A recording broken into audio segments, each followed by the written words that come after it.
मध्य प्रदेश विधानसभा के नेता प्रतिपक्ष डॉक्टर गोविंद सिंह प्रवक्ता अमिताभ अग्निहोत्री की संयुक्त प्रेस वार्ता की प्रदेश कार्यालय में आयोजित इस प्रेस वार्ता में मीडिया विभाग के अध्यक्ष के मिश्रा सहित कई पदाधिकारी मौजूद रहे। नेता प्रतिपक्ष डॉक्टर गोविंद सिंह ने नर्सिंग कॉलेजों की मान्यता समाप्त करने पर सवाल उठाए हैं।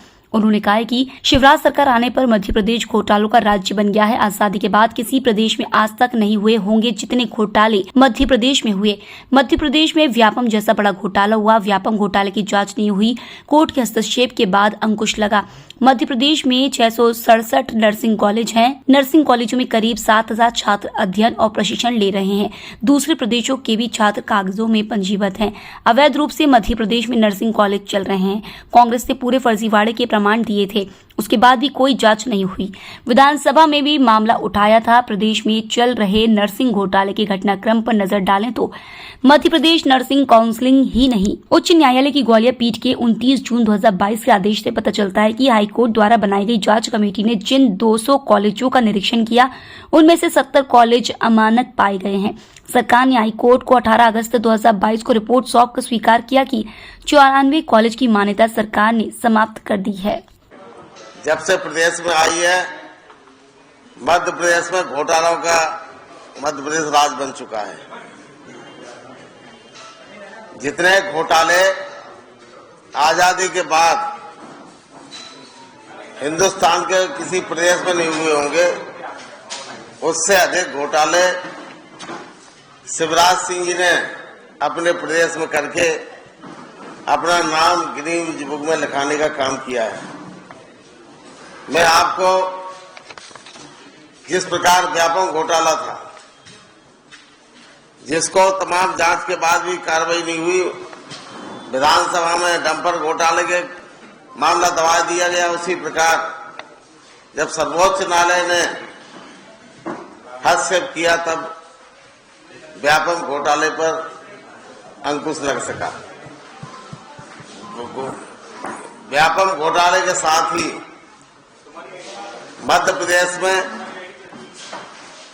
लगभग 667 नर्सिंग कॉलेज हैं और इन नर्सिंग कॉलेजों में करीब 60,000 छात्र अध्ययन कर रहे हैं, प्रशिक्षण ले रहे हैं। इसमें मध्य प्रदेश के साथ देश के बाहर के प्रांतों के भी छात्र कागजों में पंजीबद्ध हैं। हमारे साथी इन्होंने 2007 में माननीय लोकायुक्त में भी प्रमाण सहित इन घोटालों की नर्सिंग कॉलेज अवैध रूप से कागजों पर चल रहे थे, उनकी आवेदन दिया था तब प्रमाण सहित। माननीय लोकायुक्त ने जांच की, लेकिन उसके जांच से क्या कार्रवाई हुई आज तक पता नहीं चला। अब मैं बता देना चाहता हूं कि अभी जितने नर्सिंग कॉलेज पूरे प्रदेश में कुकुर मुक्त की तरह उगाए हैं, उनके जब तमाम हमारे साथियों ने आम जनता में शिकायत हुई, जनप्रतिनिधियों ने की, हमारे साथियों ने भी विधानसभा में और जगह मामले उठाए, पब्लिक में भी, मीडिया में भी, तब जाके और हमारे एक साथी ने मध्य प्रदेश उच्च न्यायालय ग्वालियर में भी याचिका दायर की। माननीय उच्च न्यायालय के ने कमेटी बनाई जांच की और जांच कमेटी बनाकर जब जांच कराई कि कौन से मानक किसके गुणवत्ता पूरी जिनके मापदंड पूरे कर रहे कि नहीं कर रहे, तो उसमें से जांच कमेटी ने 70 मध्य प्रदेश के 70 नर्सिंग कॉलेजों में अमानक पाए और उनकी रिपोर्ट प्रस्तुत की। और नर्सिंग कॉलेज की काउंसिल जो मध्य प्रदेश की है, उसको भी सर्वोच्च न्यायालय ने निर्देश दिए और उन्होंने भी जब रिपोर्ट पेश की अभी जुलाई के महीने में, तो उसमें भी 94 उन्होंने जवाब दिया कि हमने 94 कॉलेजों की मान्यता समाप्त कर दी। इसी प्रकार माननीय सर्वोच्च उच्च न्यायालय जबलपुर ने भी जब जांच कराई और जांच में प्रमाणित भ्रष्टाचार प्रमाणित हो गए तो उन्होंने वहां के रजिस्ट्रार को हटाया और जांच एक रजिस्ट्रार अलग से नियुक्त करने का आदेश दिया। और फिर वहां की जब काउंसिल ने जांच की, अलग से नर्सिंग काउंसिल को जांच के निर्देश दिए, तो उसमें भी करीब 150 से 200 जो नर्सिंग कॉलेज अमानक पाए गए। जब विस्तृत जांच हुई तो कई ऐसे पाए गए छात्र जो कभी आते नहीं, कॉलेज है ही नहीं, केवल कागजों में है, एक बोर्ड टंगा हुआ है, न उनकी भवन है, न उनके कहीं जिन अस्पतालों को उन्होंने बताया कि हमारे साथ संलग्न है नर्सिंग कॉलेज साथ, जब वहां जाके देखा तो अस्पताल भी नहीं मिले, वो हॉस्पिटल भी नहीं थे, 100 बेड के होना चाहिए। और जिन नर्सिंग कॉलेज में जो मापदंड है उसके अनुसार 54,000 से ज्यादा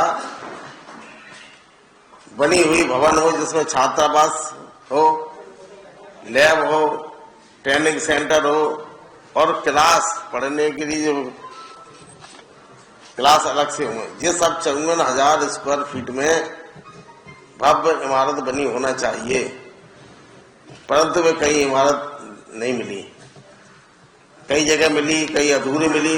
पूरी तरह से केवल 50 नर्सिंग कॉलेज मानक गुणवत्ता वाले पूर्ण मानक करते हुए मानक जिनके कंप्लीट थे उन पाए गए। उसका सार ये था कि उस समय नर्सिंग कॉलेज बहुत कम थे, तो कुछ बीजेपी के नेताओं के नर्सिंग कॉलेज शुरू हुए, एडमिशन उनको मिले नहीं।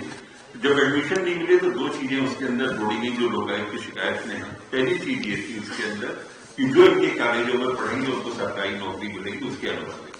दूसरा ये था कि उन छात्रों को फीस नहीं देना है तो फंड की व्यवस्था हो सरकार की तरफ से, तो सरकार के वित्त सचिव ने वो पैसा देने से मना कर दिया था।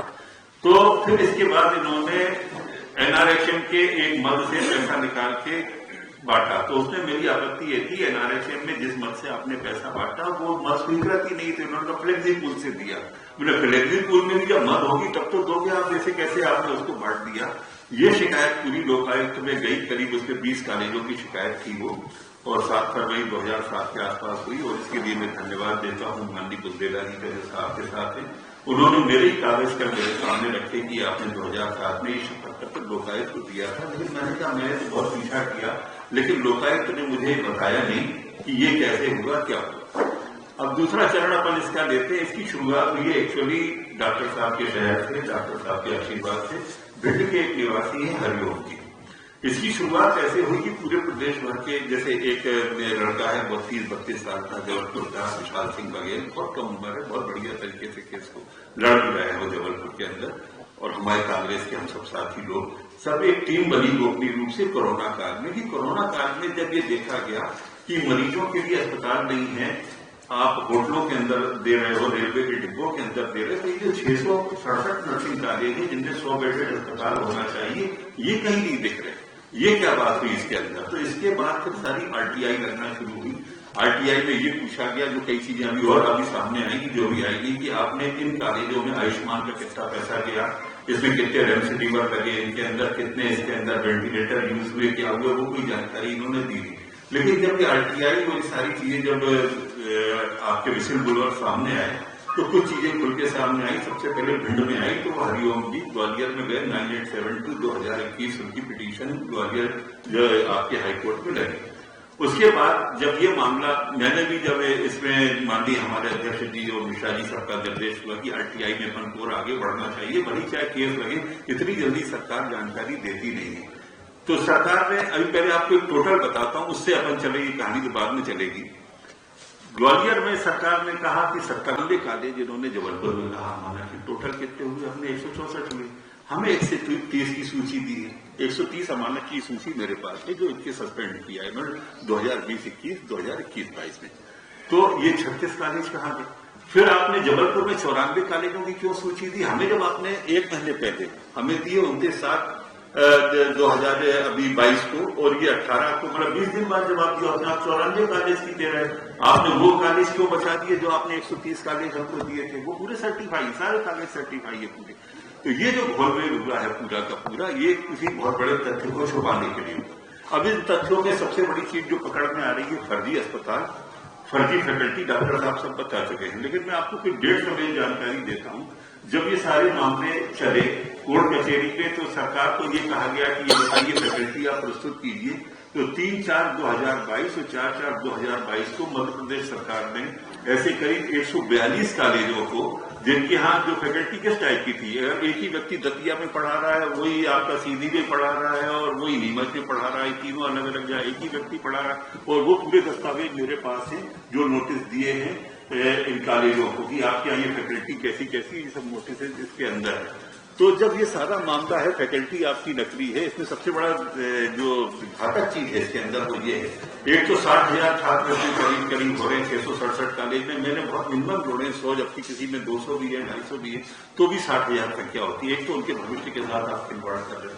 दूसरा ये है कि जब आपके पास अस्पताल नहीं है, जब आपके पास फैकल्टी नहीं है, और जब आपके पास सारी सुविधाएं नहीं है, तो इसमें तो यहाँ तक मेरे को अभी आया है, जो कि वो बाद में बताऊंगा मैं आपको, तो ये इसमें आ रहा है कि आप झोला छाप नर्सिंग स्टाफ आप तैयार कर रहे हैं, तो किस तरह से मरीजों का इलाज करेंगे वो।